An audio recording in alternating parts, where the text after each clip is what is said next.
Prof. Fauzi, sebetulnya siapa yang memiliki kewenangan untuk menghitung, untuk menganalisa adanya kerugian lingkungan dan yang ujungnya berdampak pada kerugian negara? Apakah bisa dilakukan hanya seorang ahli, kemudian dalam waktu yang singkat 1,5 bulan, dan itu dijadikan dasar oleh kejaksaan?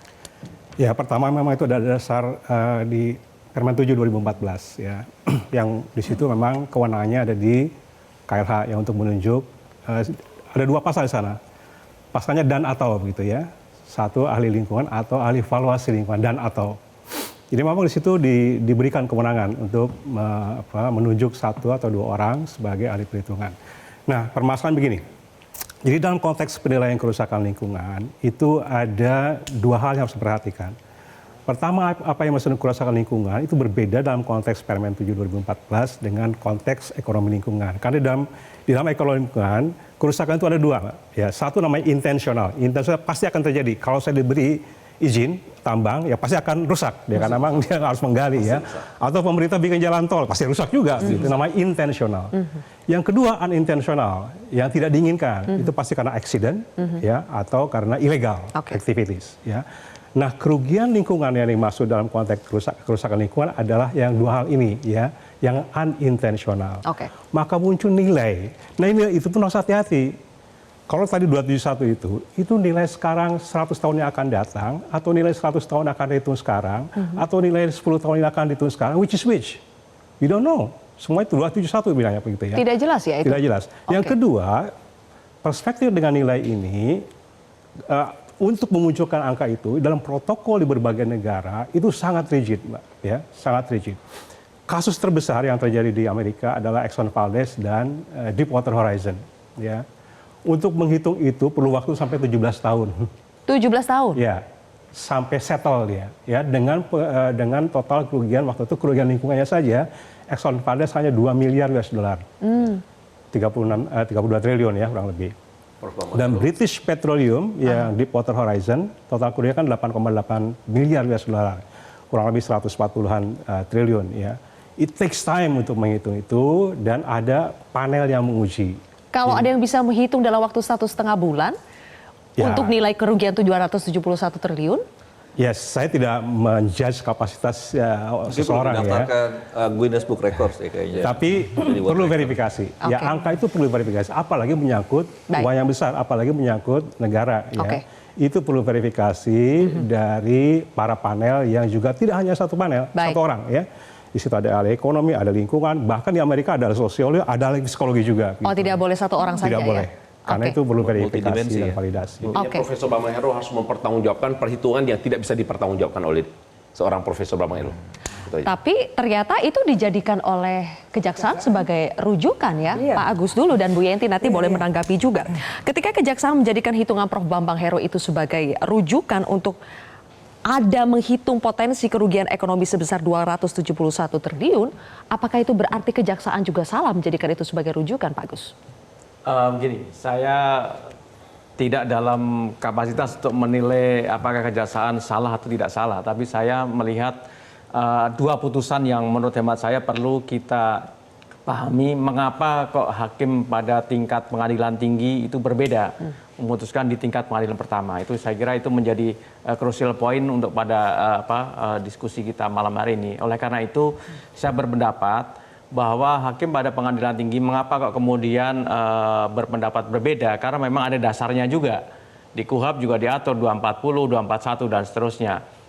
Di Perma nomor 1 2020 juga pengadilan juga atau hakim juga mempunyai aturan main bagaimana cara memutuskan atau melakukan satu pemidanaan terkait dengan pasal 2 pasal 3 itu.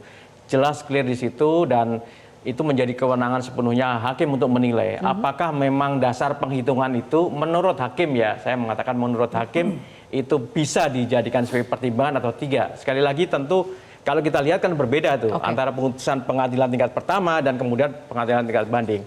Oleh karena itu pengadilan tingkat banding bisa saja mengoreksi bisa saja membuat putusan yang berbeda terkait dengan putusan yang sebelumnya. Oke. Nah, oleh karena itu kita harus hormati putusan pengadilan tingkat banding itu dan nanti kita lihat saja di endingnya. Ya. Saya melihat karena ini masih berproses. Saya yakin juga dari pihak kuasa hukum terdakwa juga mempunyai hak juga untuk Baik. kemudian melakukan upaya-upaya hukum. Jadi Pak Jadi Agus yakin supaya endingnya akan bebas ya Prof? Karena kalau kita lihat kan tadi saya dari tidak tentang menilai melawan itu. hukumnya itu kan dia melawan hukumnya dibilang ini lingkungan bukan masuk korupsi, jangan Tidak. campur adukan. Saya tidak menilai itu karena itu bukan kewenangan saya. Saya hanya sebagai akademisi, kecuali kalau saya hakim, saya bisa berpendapat kan. Tapi itu pun juga saya tidak berpendapat di ruang Oke. sidang ini. Prof. Agus, yang jelas adalah pada tingkat pertama hakim itu memasukkan 271 triliun Iya. sebagai dasar pertimbangan akhirnya menjatuhkan vonis. Iya. Tapi di hakim banding yang Iya. pengadilan tinggi yang 271 triliun itu tidak dimasukkan ya. Betul. Karena dibilang harus melalui pengadilan lingkungan Iya, khusus. karena ada pasal 241 KUHP itu hakim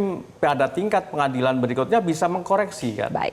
Bisa mengkoreksi atas putusan pengadilan yang dianggap itu tidak pas begitu. Oke. Dan seterusnya nanti naik ke atas kalau misalkan mau dilakukan upaya hukum selanjutnya. Enggak, tapi kalau kita lihat korupsi itu perhitungannya harus actual loss atau potential loss. Ya Actual loss kalau pasti. kalau itu semua ahli hukum pidana saya kira Actual sudah loss. paham. Nah, berarti bahwa kalau misalkan ada putusan dihitungnya dia potential loss, putusan MK yang dimasukkan potential loss menyatakan dalam tingkat bahwa pertama, actual berarti loss. salah dong. Ya begini Pak, jadi untuk menilai salah tidak salahnya kan tentu ada parameter-parameternya. Di parameternya Ya kita kan? ada asas hukum aja. Sebentar. Kalau asas hukumnya nggak sesuai ya kita Enggak, ngapain sebentar. kita bicaranya? Mengapa kok kemudian hakim pada pengadilan itu kan ada 3 paling tidak sehingga yang jadikan sebagai pertimbangan. Oke. Ya kenapa kok itu tinggi, sedang, rendah dan seterusnya kan ada dilihat Baik. dari bagaimana skala perbuatan itu seperti apa. Baik. Oke. Dan seterusnya kan. Katakan misalkan ada kerugiannya seperti apa. Kerugian yang jangan maksudkan itu adalah kerugian negara Oke. yang bisa dibisahkan dalam pasal 2, pasal 3 itu ada 2 kan. Baik, baik. Kerugian yang sifatnya kerugian keuangan negara yang nyata dan pasti tadi dan kerugian perekonomian negara. Oke. Tapi dalam hal ini kan adalah kerugian Kerugian yang ekonomi berkenaan negara dengan kan itu keuangan kalau negara. menurut saya kerugian ekonomi negara itu ketika kata dapat itu dihapuskan maka secara mutatis mutandis kerugian negara itu menjadi hilang. Kenapa? Karena kerugian ekonomi negara itu adalah suatu kerugian yang tidak bisa dinilai secara pasti. Oke. Dia bersifat Saya berbeda pendapat karena actual loss yang ketika ada putusan Mahkamah Konstitusi itu adalah berkaitan dengan permohonan judicial review frase dapat berkaitan dengan unsur kerugian keuangan negara. Baik, baik. Sedangkan mengenai tafsir kerugian perekonomian negara itu belum. Izin. Belum. Iya, nggak, Jadi kita Ini ngomong jangan teori terlalu konsen hukum aja. dibicara soal penerapan Baik. penerapan ini undang-undang korupsi Ya. ya atau undang-undang lingkungan. Sekarang kita bicara peristiwa hukumnya. Peristiwa hukumnya. Oke. Nah, tapi kan kalau kita bicara ya di dalam putusan banding juga dicatatkan bahwa ekonomi lingkungan itu tidak bisa dihitungkan. Ya kan? Kenapa? Karena dia sifatnya potensi. Oke, potensi. Sehingga Di itu situ dulu masuknya ya. nanti pidana lingkungan dan Di perdata potential lingkungan. loss-nya dulu ya.